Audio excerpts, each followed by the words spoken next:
শুধু দর্শক সবাইকে স্বাগত জানাচ্ছি সিএসআই 10 মিনিটসে। আপনারা জানেন চ্যানেল এসের এই 10 মিনিটের আয়োজন আপনাদের সামনে তুলে ধরে এমন সব অপরাধী এবং তাদের অপরাধের তথ্য যেগুলো সচরাচর আমরা গণমাধ্যমে দেখি না। আপনাদের পিকে হালদারের কথা মনে আছে, যে মানুষটি কাগজে প্রতিষ্ঠান খুলে শত শত কোটি টাকা দেশ থেকে লুটে নিয়েছিল। আজ আমাদের অনুসন্ধানে পিকে হালদারের এক অনুসারীর কিছু তথ্য বেরিয়ে এসেছে, আর সেই অনুসারীর অর্থ দিয়ে যারা সম্পদের পাহাড় গড়ে তুলছেন তাদের মাঝে মিলেছে তিতাসের এক কর্মকর্তার তথ্য। চলুন আমাদের অনুসন্ধানে কি পাওয়া গেছে সেগুলো জানা যাক আজকের এই পর্বে। 1996 সালে ছিলেন গুলশান তিতাসের সুপারভাইজার। তখন থাকতেন ভাড়া বাড়িতে। এরপর হন ইন্সপেক্টর। বদলে যায় ভাগ্যের চাকা। তিতাসের কন্ট্রাক্টরদের কাছ থেকে ফাইল প্রতি নির্দিষ্ট ছিল ৬,০০০ টাকা। গুলশানের বস্তিগুলো থেকে অবৈধ সংযোগে মিলত টাকা।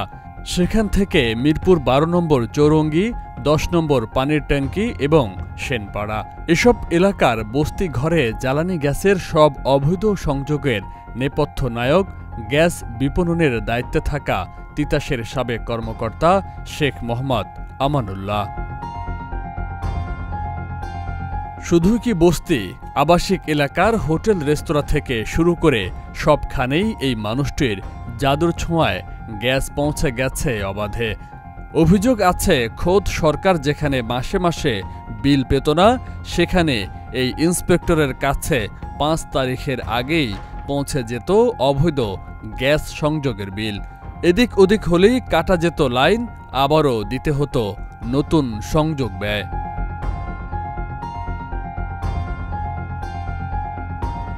এভাবেই গ্যাস আমানুল্লাহ পরিচিতি পায় গ্যাস শেখ নামে। আর নামের আগে শেখ থাকার পুরো সুবিধা আদায়ের অভিযোগ রয়েছে ফ্যাসিস্ট সরকারের আমলে।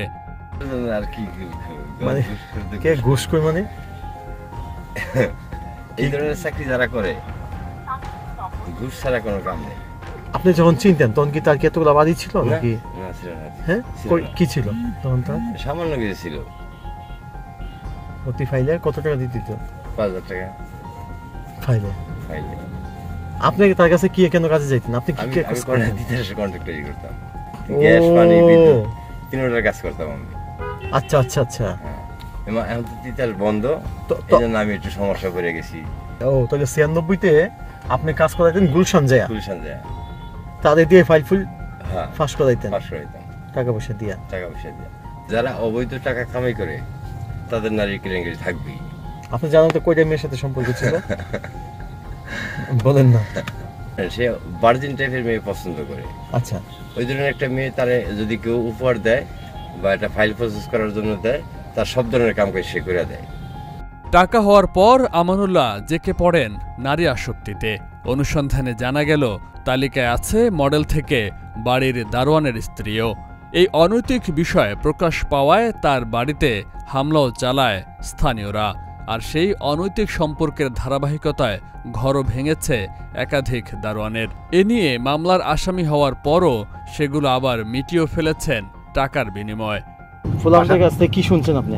আর কি বলছিল? ওই ফুলাফানি দিয়ে ওই দারোয়ানের পরে দিয়া মামলা করাইছে। মামলা আমি উঠে নিয়েছি লগে লগে। কেমনে? টাকা দিয়া, ৩০,০০০ টাকা দিয়া। ও, মানে এদিকে আকাম করতেছে, ধরাইছে রুমের মধ্যে? হ্যাঁ, ফুলাফানি দেখি একদম রুমে হাতে নাতে ধরছে? হাতে নাতে ধরছে কিনা আমি তো ছিলাম না, আমি শুনলাম আর কি। ফুলাফানি কইছে যে এই ঘটনা। আচ্ছা আচ্ছা আচ্ছা।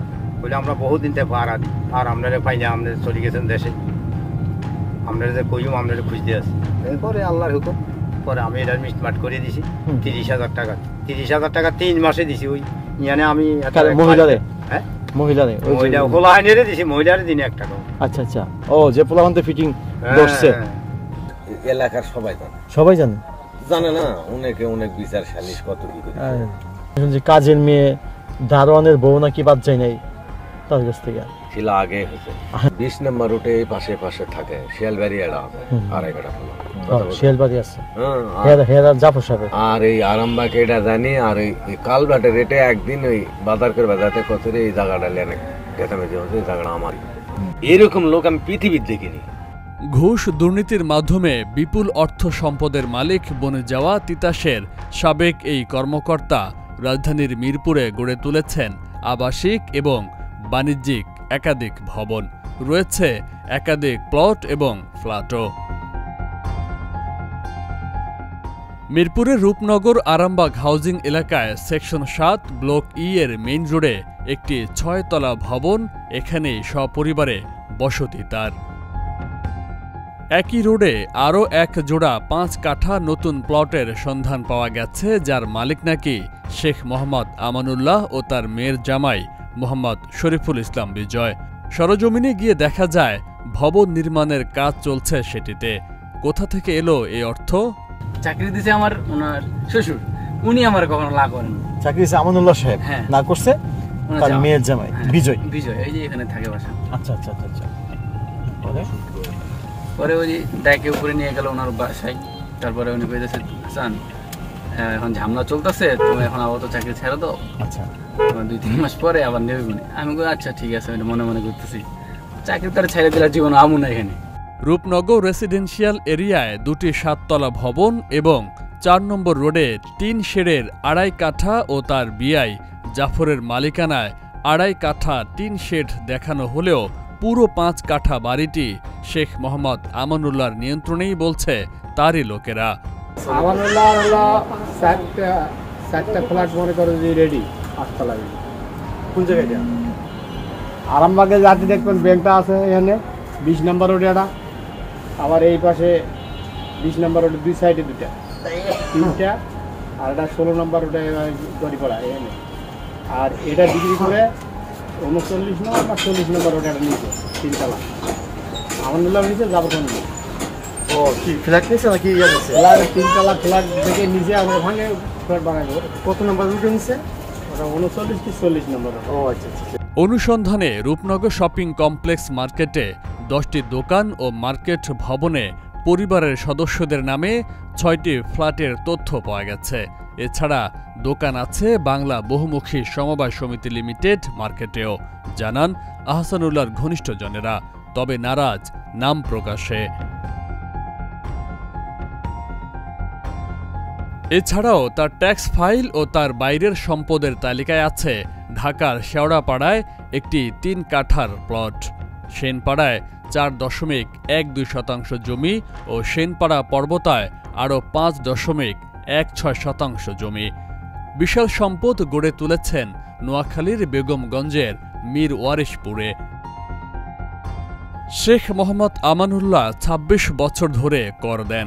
বিশাল এই বিত্ত বৈভবের বিপরীতে ২০১৮ সালে তিনি তার ট্যাক্স রিটার্ন ফাইলে দেখান সম্পদের পরিমাণ ২,৫৭,৬৪,৬৭৫ টাকা, আর কর পরিশোধ করেন ২,৪৩,৩১৯ টাকা।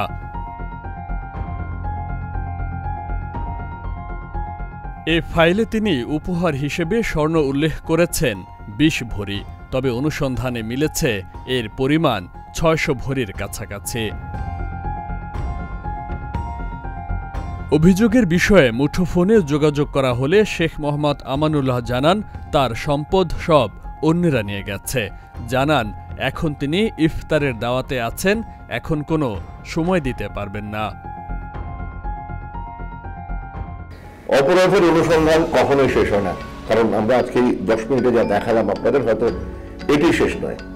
নতুন করে আরো কিছু তথ্য আসতে পারে, আবারও হতে পারে এই মানুষ বা একই চরিত্রের বিরুদ্ধে আমাদের অনুসন্ধান। সিএসআই 10 মিনিট চেষ্টা চালিয়েছে।